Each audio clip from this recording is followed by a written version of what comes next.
friends, welcome to Marionette Making. My name is Alicia, I work at the library. For this project you will need a toilet paper tube, one full one, one half one, and the half one you can have a hole punched at the top on the edge and on the bottom in the center. And in the full tube you can have one hole punched on each end on the top, and directly below that you'll have two. These are where the legs will go. In addition to that, you'll need either a rubber band or some tape, two popsicle sticks or craft sticks, two long strings. I cut mine about 18 inches long, and two shorter strings about 10 inches long. Oh, and if you happen to have like a colorful straw or something, you can use that, and some beads. Not necessary. You can also use Cheerios or Fruit Loops. You could really get creative with the supplies that you have. All right, so the first step is to take your two craft sticks or popsicle sticks, and you can either tape them together in the shape of an X, or you can rubber band them. I'm going to rubber band mine together. And this is going to be the top of the marionette puppet, the piece that you can hold to make the puppet dance. You can also tape them together, that'll work too. All right, then you'll want one of your long strings, and on the edge of one of your craft sticks, you are going to tape that to the end. And same with the other long string, you're going to tape it right to the other end of that same stick.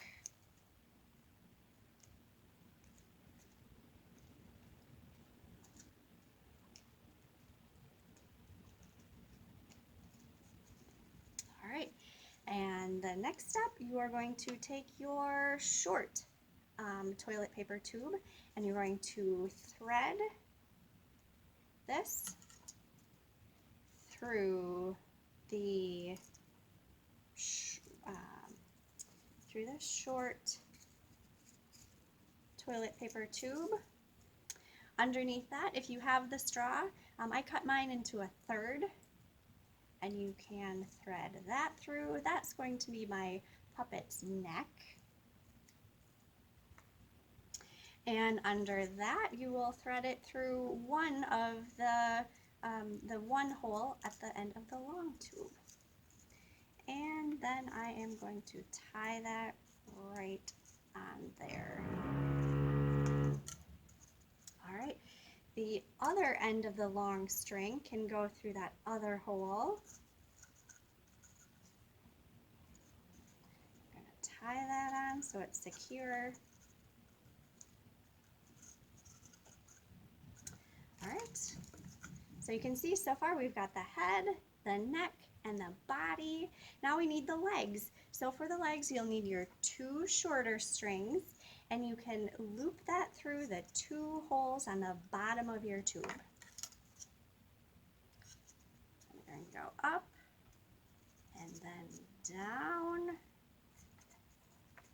and the same with the other one.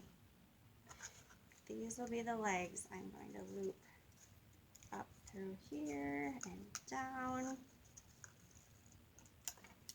And now I've got the legs. So if you want a little more weight to the legs, like I said, you can add these. I have pony beads here. You can use Cheerios. You could use Fruit Loops. You could even take like aluminum foil and crumple up into a ball right around the edges of the feet, and that would work really well too. So what I'll do is I will lace my pony beads, and I'm using, I'm going to use, I think, 5 per leg. 4, 5, and then I'm going to tie that right around the bottom bead, and I will do that for all 4 legs. And when it's done, I'll grab my other one actually.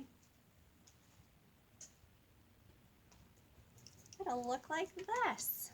So see how fun that is? You can make your little animal puppet dance. And if you want to, obviously you could color it with markers, you could glue on crepe paper, stickers, anything to make it more colorful if you'd like. So these are all materials that you might be able to find at home, and if you don't have those materials, we have little craft bags here at the library that you can pick up while supplies last. You can give us a call at the library, 715-839-5007. I also have the instruction sheets for everything that you'll need here and all of the steps on the website. So our library website is www.ecpubliclibrary.info/kids. So I hope that you have fun making your very own marionette, and if you want to take a picture of it, go ahead and grab a shot and then send it to us. We'd love to see it and share it with the community. Have fun. Thanks.